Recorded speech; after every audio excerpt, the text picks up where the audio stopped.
Hello everyone, mga ka-YT friends, followers, supporters, members, and to all kapamilya sa pangunguna ni Madam Juicy Adami. Thank you sa inyong lahat sa laging pagsuporta sa aking mga upload videos na walang kabuluhan. Ito nga pala yung last part nung pagpunta namin sa Macau. Ito na yung sa The Venetian Macau. Yan yung signature attraction, the gondola rides in the Venetian. Yan na, ang ganda. Alam nyo yung sa taas, wall yan, bubong. Akala mo yung open air na parang langit, nakita na yung sky. Ang ganda. Nung papagabi na nag-iba na rin ang kulay. Tingnan nyo, parang langit, diba? Parang nasa heaven pag nandyan ka sa Venetian Macau. Yan yung the largest casino in the world. Ganda o, diba? Yan sa Macau, sa Venetian. Ang ganda. Tapos nagdaan din kami dyan sa ano dyan nun. Bawal lang kasi magpicture eh. Bawal mag-video doon sa mga nagkakasino. Nung after namin kumain, duman kami doon. Tingnan nyo, ang ganda o sa taas. Parang sa ano lang, parang yung open air na ano, pero ceiling yan, bubong yan. Ang ganda ng kulay ng ano, pool, blue color. Enjoy watching. Pasensya na sa aking mga walang kabuluhang uploads. Ganda lang talaga. Nung diyan kami natagalan nung kasama ko si RB. Kaya ginabi na kami ng uwi dahil sa kahihintay sa aming kasama, nakamit niya yung kasama niya yung auntie niya. Wala naman kaming kontak dyan. Basta ang usapan lang, magkita-kita kami dyan sa loob. Dyan sa may gondola rides. Ganda doon sa taas yung langit. Oh. Kala mo langit na yan. Pero wall yan na pintura lang yan. Painting. Dahil nasa loob yan eh. O diba? Nagbihis na ako dyan kasi sobrang basang-basa na ako ng pawis. Sobrang init kasi 40 degrees, diba? Sa labas. Pero dyan sa loob, malamig kasi aircon. Ang ganda talaga. Kulang yung isang ano mo. Yung balikan lang. Dapat talaga overnight ka dyan. Hindi na kami nakapunta sa Parisian. Next time na lang napunta namin. Yung gondola rides na yan, 4 ang ano pasaheros na kasya. Oh, diba? Ang tagal namin dyan. Dahil dyan yung usapan namin na dyan kami magkikita nung kasama namin. Tapos, hindi naman na namin nakita. Ikot-ikot na kami dyan kasama ko si RB. Tapos, dahil wala naman kaming kontak, dahil wala nga kaming SIM card dyan, wala na. Sabi namin, hintayin natin, makikita din natin. Ikot kami ng ikot dyan. Nagbe-video na rin, nagpipicture. Hanggang sa nag-decide na lang kami ni RB dahil papagabi na umalis na kami dyan. Pagdating namin sa labas, nandoon na yung dalawa namin kasama naghihintay. Kaya kumain muna kami bago umalis. Oh, diba? Ang ganda, diba? Gondola rides. Parang Little Vegas. Las Vegas. Yan yung famous attraction dyan sa Macau din. Dyan sa The Venetian. Yung gondola rides. Ano? Si RB nga pala ang kasama ko dyan. Siya yung nagpicture, nagvideo sa akin. Tapos nung nag-decide na kami na umalis dyan, yun, nakita na namin yung dalawa namin kasama. Ginabi tuloy kami. Past 9 na kami nakaalis ng Macau. Mag-alas 10 na. Nakauwi na ako ng bahay nun, alas 12 na eh.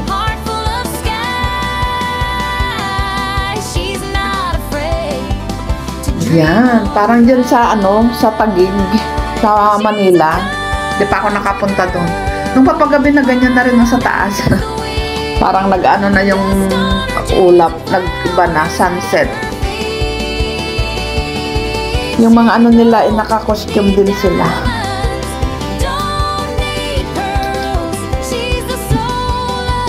Kaya, sinare ko na naman yung mga walang kabuluhan kong upload. Salamat sa laging pag-support sa mga upload videos. Iyan yung replika ng The Venice, Italy.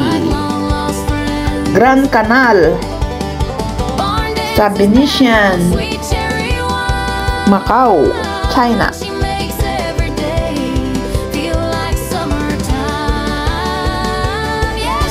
Diyan na lang ako nag-focus.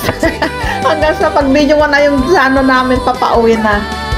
Ganda sa ano o sa taas, kala mo na sa langit ka na.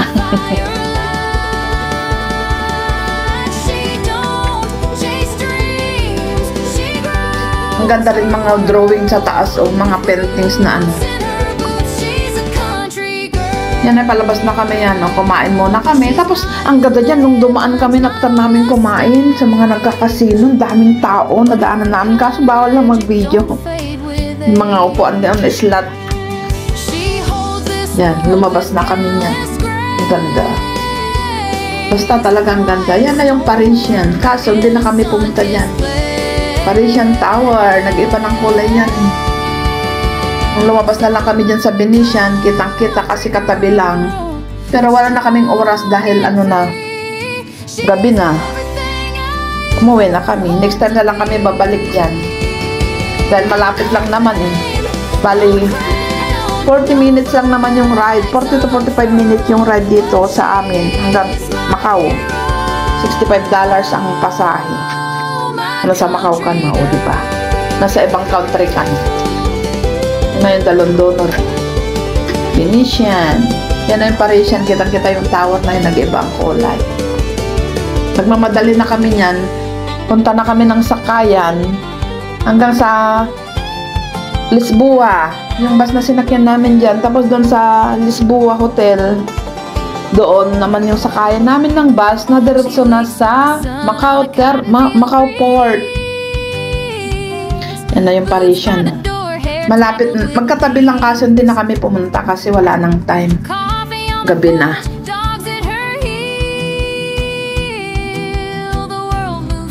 Papunta na kami niyan sa sakayan. Yan sa Venetian, tabi niyan. Yan yung sakayan na, ano ba yung number? Kalimutan ko yung bus. Na sinakyan namin. $6 ang pasahe. Hanggang sa may Lisboa. Grand Lisboa. Doon kami sumakay ulit ng bus na papunta na sa port. Macau Port. Papuntang Hong Kong. Okay, watching. Yan yung nadadaanan yung mga hotel yan. Gabi ang ganda na ng kulay nila. Colorful. Buhay na buhay yung color ng mga hotel lalo na sa loob.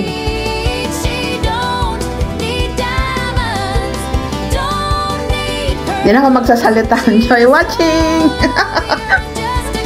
Salamat sa laging pag-support sa aking mga upload videos.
Yun yung doon sa Grand Lisboa Hotel. Diyan na kami sumakay ulit ng ibang bus. Papunta na sa Macau Port. Diba? Colorful. Yan yung Grand Lisboa Casino. Kitang-kita na daanan. Diyan na kami sumakay ng bus. Tapos dito na kami sa Macau Port. Bumili na kami dyan ng ticket, 65 ang isa. Pauwi ng Hong Kong. Yan o, gabi na kami noon. Past 9 na kami nakaalis dyan. Octopus payment. Salamat sa inyong lahat sa walang sawang pagsuporta sa aking upload videos. Yan to Hong Kong. Pasok na kami dyan sa immigration.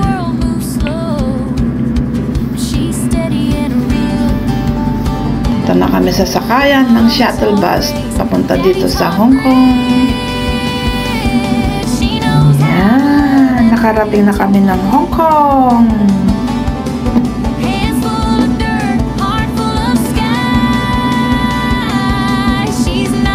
Salamat. Ingat and God bless everyone. Thank you so much. Bye-bye.